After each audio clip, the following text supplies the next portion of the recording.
2025 was a big year for grabbing coaster credits. I went to multiple new places from Illinois to Florida, from Georgia to Missouri and Texas. I picked up 120 credits. Here's part 1 of my great adventure of 2025.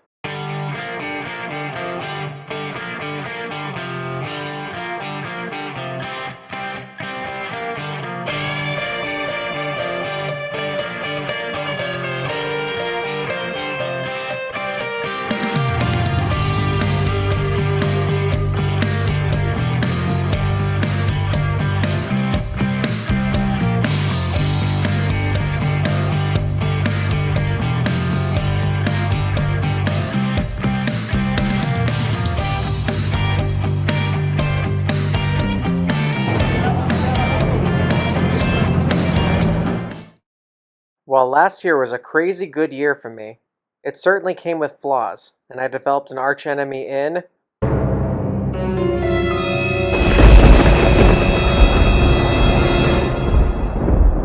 thunderstorms. Yes, thunderstorms tried to hinder my credit hunt, but I prevailed. My credit hunt began with my return to King's Dominion. No bad weather here, but it was a busy day, which low-key made me happy because my last so many visits to King's Dominion were not busy at all. That being said, I was not able to get many re-rides, and Pantherion was closed. I did get an Airtime packed re-ride on Twisted Timbers, a perfectly intense ride on the Gravity Group Retrack Grizzly, and unfortunately a jankier than normal ride on Dominator. I rose Grizzly in my rankings and lowered Dominator, but the main event was the new for 2025 credit, Rapterra.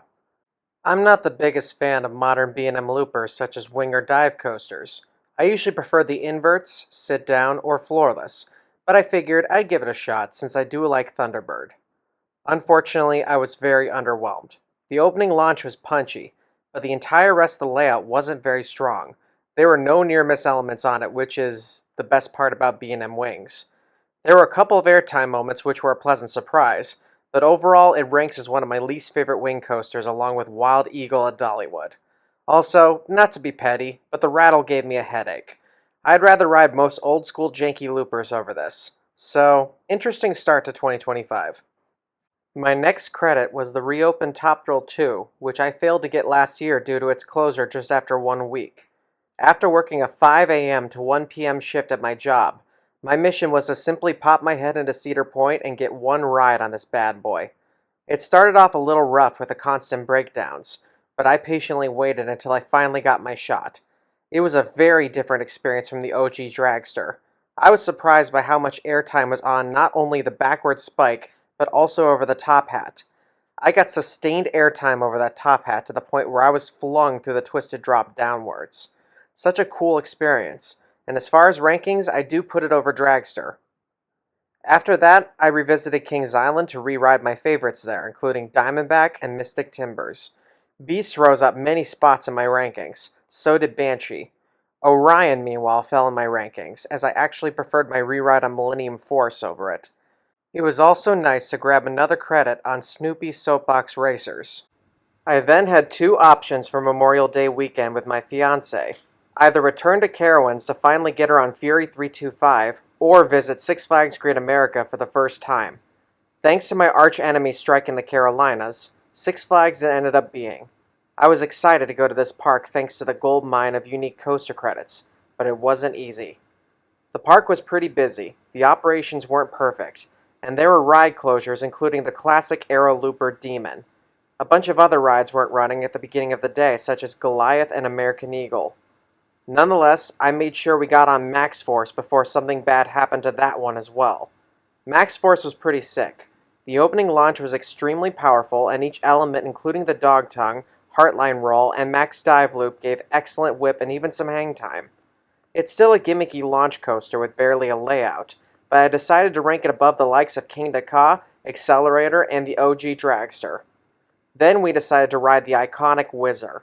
This is such a special ride with so much coaster history behind it, and I was surprised with how good this family coaster's layout and setting is.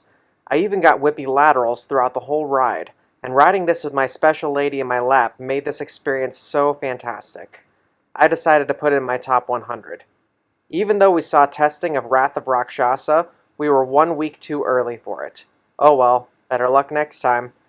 We then rode the Bilton House Woody Viper, and after watching many Airtime Thrills videos, I took his advice and got a perfectly smooth Airtime packed ride on a non-wheel seat. This ride kept getting better as it proceeded through its classic Coney Island Cyclone layout. Any wooden coaster that gives pure fun airtime is a guaranteed top 100 coaster in my books. After that, it was time to tackle the Raging Bull, my #1 bucket list coaster at this park. Also taking Airtime Thrills advice, I rode this in the back row and got the craziest of ejector airtime off each of the drops, especially off the first one. That first drop is my favorite drop on any B&M Hyper, and one of my many favorite first drops, period. If you were to judge this off of quantity of airtime and not quality, this wouldn't be ranked as a top B&M Hyper. But hey, part of the reason why El Toro is in my top 10 is because I prefer airtime quality over airtime quantity. So Raging Bull, in my honest opinion, is one of the best B&M Hypers out there. Realizing we weren't going to get every credit in the park, I decided because Goliath and American Eagle were still closed to primarily focus on X-Flight and Flash Vertical Velocity. And then after getting 2 or 3 more credits on the DC clones, either head out or get some re-rides if there's enough time. But after riding X-Flight, the unthinkable happened. Both American Eagle and Goliath miraculously opened. I still got a solid ride on X-Flight. My favorite part hands down was the near-miss elements through the observation tower. I actually was flung in that moment, and the ride also delivered in positive Gs. I decided on this being my second favorite B&M wing, and it just barely made my top 100 by the skin of its teeth. I then rode the red side of American Eagle, and if I had successfully gotten both sides, then this credit would be in my top 100 from its unique layout and shockingly good airtime. It was janky, but if anything, that added more character to the ride and made it even more enjoyable. Hopefully I can somehow snag the blue side so I can actually say I have this credit. After that, it was time for RMC to deliver for me on Goliath. Goliath was kick-ass, to say the least. Butter smooth, ripped through its layout, and every element delivered from the overbank turnaround to the 0G stall, which gave some of the best hang time I've ever experienced. Unfortunately, the ride was over before I knew it, which is why I ranked Raging Bull over it. But this was still an excellent second place coaster, and a solid top 50 coaster for me. After grabbing my next credit on another mind-blowing Intamin impulse, it was time to sneak in a few DC clones with less than 45 minutes left before park closure. I grabbed another Joker clone. It's just another gimmicky SNS free spin. Then Batman sadly broke down. Better luck next time. So I ended out my visit with getting another Superman Ultimate Flight clone. Those clones are nothing compared to Tatsu, but I did have a wonderful conversation with another coaster enthusiast and his family, and they hyped me up for Velocicoaster. I bet you can guess which state I was visiting next. That's right, Florida, baby. I hadn't ridden a coaster in Florida since 2004 and 2007 when I rode Incredible Hulk and the legendary defunct Dueling Dragons. It was time for me to return to Universal for what was one of 3 top bucket list coasters. But first, I made my first ever trip to Busch Gardens Tampa. Unfortunately, while I was super stoked to be finally visiting this top bucket list park, my visit was plagued with inconsistent bad weather along with annoying operations and 2 iconic classics closed. Now I'll never get Scorpion, and I also missed one of my top bucket list B&Ms, Kumba. Nonetheless, I made sure I ran straight to another one of 3 top bucket list coasters, Iron Gwazi. Unfortunately, weather did everything it could to try and break my spirit. Me and my fiance waited over an hour to finally get on Iron Gwazi. Not even because of the line or their operations, but because of the weather. I might have only gotten 1 ride on it, but Iron Gwazi was insanely good. The 91-degree first drop going into the first outer banked airtime hill was wicked, and the downward barrel roll delivered forces like no other. While Steel Vengeance delivers more overall airtime, Gwazi has the craziest airtime I've ever experienced. I've never experienced sideways airtime like I have on Gwazi. The forces honestly hit me so hard I couldn't process it entirely. I only knew a coaster I was predicting to make my top 10 ended up making my top 5 instead. That's a top 5. It's insanely good. I freaking love that so much. I need more rides on it to truly decide whether to dethrone Steel Vengeance. But until then, it certainly makes my top 5. Also at Busch Gardens is the best B&M invert in the country, Montu. This ride masterfully uses trenches to its advantage to deliver intense inversions including the Batwing. That was my favorite part of the ride. Montu certainly made my top 50. Both SheiKra and Cheetah Hunt also made my top 100. Griffon remains my favorite dive coaster, but SheiKra delivered a more powerful first and second drop, and delivers a perfect combo of airtime and positive Gs. Cheetah Hunt has one of the best settings on any coaster, and while there are a couple of dead spots, the launches are punchy and the coaster has a solid number of negative Gs throughout its adventurous layout. Cobra's Curse also delivered a fun overall family coaster experience. Tigress is just another gimmicky skyrocket too. Phoenix Rising is a pretty decent family coaster with positive Gs, and I also rode Air Grover. Also, don't pass up on the legendary Falcon's Fury. The animals are great too. After Busch Gardens, it was time to begin the main event, Universal. Me and my fiance went straight for Velocicoaster first, and we were instantly blown away with the theming and the queue line. The ride experience was insane to say the least. I got 4 total rides on this thing the 2 days we visited, most of which were towards the back row. The opening 50-mile-per-hour launch feels way faster than it actually is, and the immersive first half is full of near misses through rockwork. Some of the near misses are intense, and the forces in the first half are pretty good. But the adventure truly gets started when you hit the quote-unquote 70-mile-per-hour second launch, which actually feels way faster. It literally feels like Millennium Force level speeds. The top hat delivers insane airtime. My butt stayed in the air all the way through that element until reaching the bottom. Every element in the second half is wicked intense from the 0G stall to the banked airtime hill. My butt might have been in the air for over 80% of the second half. And when you don't think it could get any better, the final element, known as the Mosasaurus roll, is the craziest element of them all. If you keep your hands in the air during that element, you will literally feel like you're being flung into the water. Insane upside-down airtime that pushes your thighs to their absolute limit. Just like Iron Gwazi, I was expecting this to make my top 10, only to find out it was a top 5. I'll have to sleep where that's in. It's definitely in the top 10 for sure. I think probably about top 5 for sure. I definitely was thinking this and Iron Gwazi are only going to be top 10, and they've blown my expectations away, so I think top 5 for sure. Truly an ultra-elite Intamin.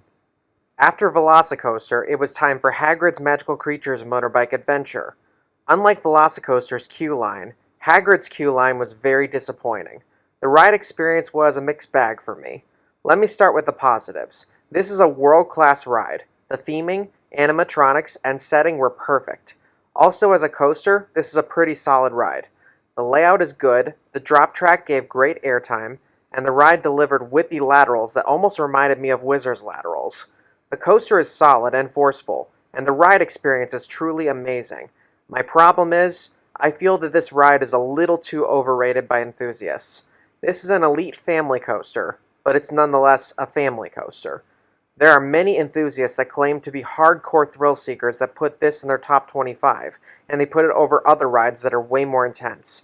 Riding Verbolten at Busch Gardens Williamsburg and riding Whizzer at Six Flags Great America, I easily was able to see this as a slightly better Verbolten with Whizzer's snappy laterals.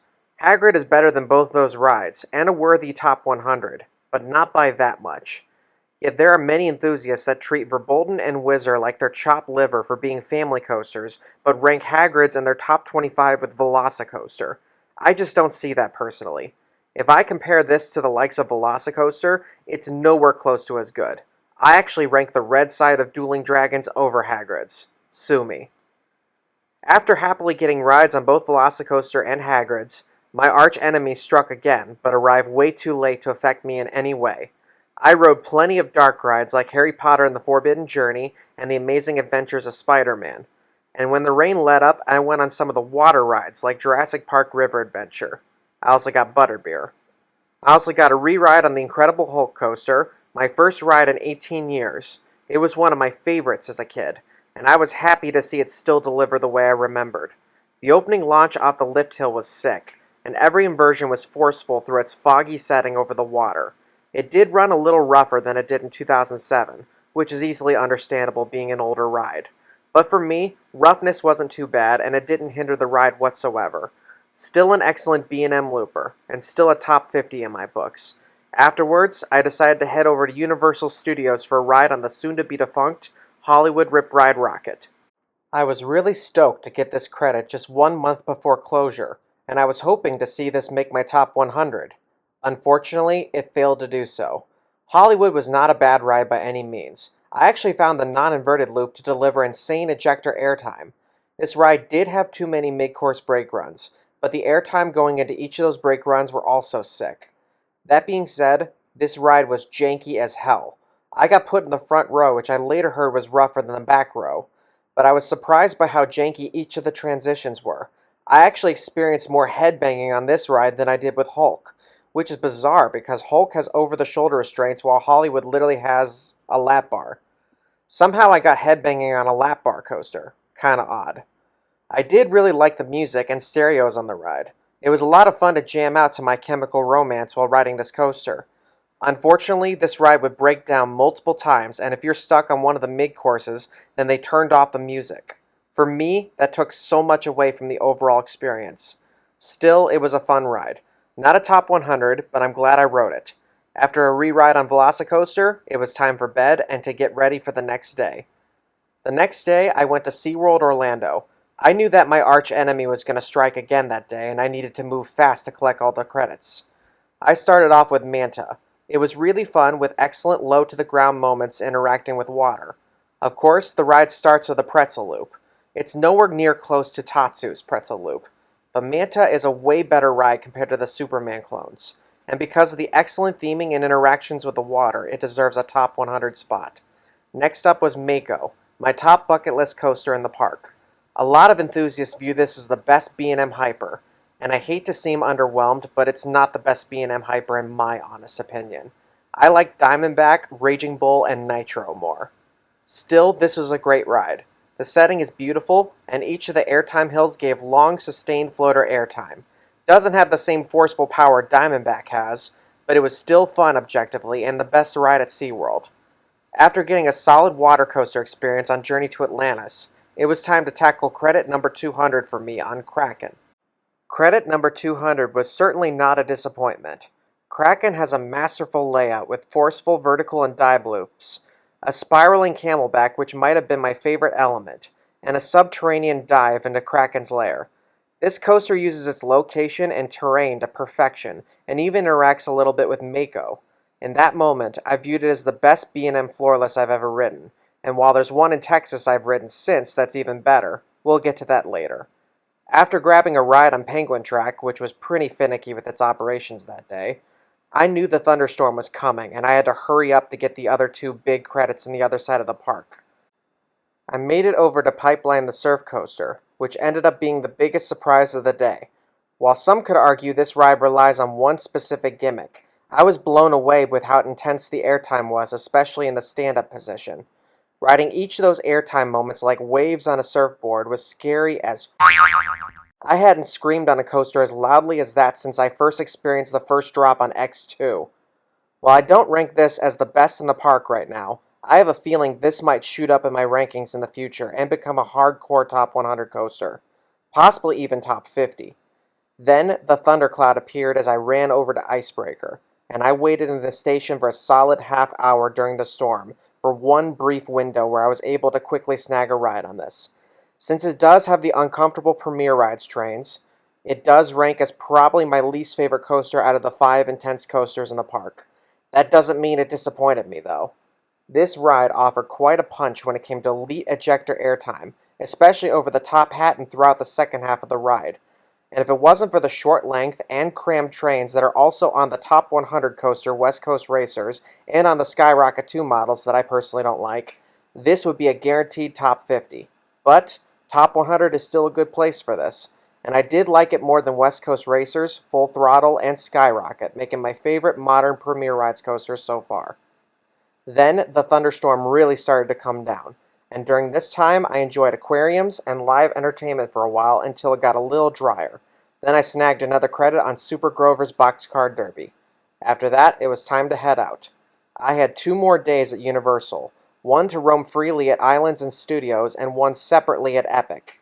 Since Friday had what was predicted to be a hot and sunnier weather, I sacrificed my other island/studios day to thunderstorm Thursday to enjoy Epic on Friday. Surprisingly enough, me and my fiance actually had a pretty good day. We got to ride a lot of iconic rides at studios, including E.T., which was one of my favorites as a kid. We also rode many of the other dark rides such as Transformers, Men in Black, and Simpsons. I was very pleased with my re-ride on Revenge of the Mummy, a coaster I hadn't ridden since 2007. Riding the Hollywood version the year prior, the Florida version is leagues better. The animatronics are more impressive, and this ride has a more impressive layout with an uphill launch and a surprise final section with the ride tricking you into believing it's over when it's not. I also grabbed another credit on the indoor coaster Harry Potter and the Escape from Gringotts. I was very impressed with the ride experience, ranging from the tilt track to the spinning, and how each part of the layout interacted with the story. Definitely a more impressive dark ride experience than it is a coaster experience, but still fun. I also got another credit on the pretty mediocre kiddie coaster Trolls Trawler Coaster. Then after riding the Hogwarts train over to Islands, it was time for re-rides and riding anything else we hadn't ridden yet. We rode King Kong, Doctor Doom, and Cat in the Hat for the first time, and re-rode Spider-Man because I'm absolutely obsessed with that ride. We also rode the Rapids ride themed to Popeyes, a ride I was skeptical of riding because I don't typically enjoy getting drenched. But I actually enjoyed it a lot. It was actually the best water ride in the park, better than Dudley Do-Rights, and believe it or not, better than Jurassic Park's River Adventure. I did of course ride it with a rain poncho, but that didn't stop me from getting drenched. And finally, we were happy to get a couple of amazing re-rides on Velocicoaster, including one night ride. I was so happy to revisit Islands of Adventure after 18 years, and I can safely say it's the best amusement park in the US. The final day of Florida trips was devoted to the new for 2025 Universal Park, Epic Universe. Immediately, I was blown away with the theming and immersion. The Super Nintendo universe was insanely spectacular, and I was also pretty impressed with the How to Train Your Dragon universe. Both worlds have pretty impressive family coasters as well. Minecart Madness is one of the coolest coasters I've ever experienced with Donkey Kong theme and the illusion of jumping from track to track. I also didn't find it to be janky like others were saying it was. Hiccup's Wing Gliders is like a miniature Hagrid's, where you go on an adventure with an excellent immersive theming, and it also has animatronics and onboard audio. Anyone that can't handle the big intense coasters could totally handle this, or Hagrid's, without a problem. I considered Hiccups and Minecart both for my top 100, but they just missed the cut. Also, special shout out to the very nice guy that approached me and my fiance and gave us his ERT for Hiccups, which gave us the chance to successfully ride Hiccups within the last hour of the day and still have time for Stardust Racers at the end. The other two universes were also pretty good, but I definitely would have loved to have seen a little more put into these areas. I was not very impressed with Curse of the Werewolf. It was actually a pretty fun spinning coaster, but it felt out of place with the rest of the Dark Universe, and it just seemed too underwhelming of an overall ride for Universal standards. That being said, the Dark ride, Frankenstein Monsters Unchained, was an insanely crazy ride. The animatronics were scary, the vehicle chaotically swung us around, the storytelling was intense, and I was especially impressed with the vibrating special effect that made us feel like we were getting electrocuted. That would easily be the best Dark ride ever, if it wasn't for the other Dark ride in the Harry Potter universe. Harry Potter and the Battle of the Ministry is the greatest Dark ride I've ever experienced. The queue line is unbelievable, ranging from the Floo powder to the intense screen showing Dolores Umbridge as a prisoner of Azkaban. The ride experience including being swung around in an elevator with nothing but a seatbelt. I got lots of airtime on this ride. The animatronics were not only impressive, but also very human-looking. The story was simple but powerful, and it kept me on the edge of my seat the entire time. It was satisfying to see my least favorite Harry Potter character lose at the end of this ride. And every moment, it was breathtaking to the point where I actually felt emotional after riding this. Oh my god, how did they successfully pull all that off? That was just absolutely amazing. I could not believe that those were animatronics, and like the way the animatronics and the screens, everything was incredible, and I'm at a loss for words. Like, that was just insane. Epic Universe is the two best Dark rides I've ever ridden. And now it's time to talk about the main event, Stardust Racers. I first rode the Photon side in the middle of the day after experiencing the Nintendo and Dark universes, but before the Harry Potter and How to Train Your Dragon universes. At night, I managed to get another ride on the Pulsar side after going through a 100-minute wait for Battle of the Ministry and luckily getting ERT for hiccups. Both rides were absolutely spectacular. Unbelievable! Another elite roller coaster. The opening launch was incredibly punchy compared to the other Mach Rides launch coasters such as Copperhead Strike. The airtime was powerful, especially over the beginning airtime hills where both Photon and Pulsar raced closely together. The best element was the Celestial Spin element after the second launch, where Photon delivers some of the best forces I've ever experienced. Pulsar, meanwhile, delivered the most overall airtime I've ever experienced on a steel multi-launch coaster, even more than Velocicoaster. The airtime and whippiness of this ride was so insane, and while the ride doesn't deliver in theming, I was very impressed with the onboard audio and how the trains lit up at night, giving one of the best night ride experiences on planet Earth. A top 10 coaster for me. I almost even put it in my top 5. In conclusion to part 1, I got an amazing start to my great adventure of 2025. I finally rode top bucket list coasters Velocicoaster and Iron Gwazi. Finally rode Top Thrill 2. Rode many new rides and re-rode former rides, and experienced a new for 2025 amusement park which included an extra ultra elite coaster credit. But this adventure has just begun. Stay tuned for part 2 as I will talk about my revisit to Cedar Point, Kennywood, and Carowinds, as well as my first ever visits to Waldameer, Six Flags Darien Lake, Six Flags Over Georgia, and my first ever Fun Spot Park. And that was all before I went on my most ambitious road trip ever through Missouri and Texas. Thank you all for watching this video. Like, comment, and subscribe, and stay tuned for part 2. Peace.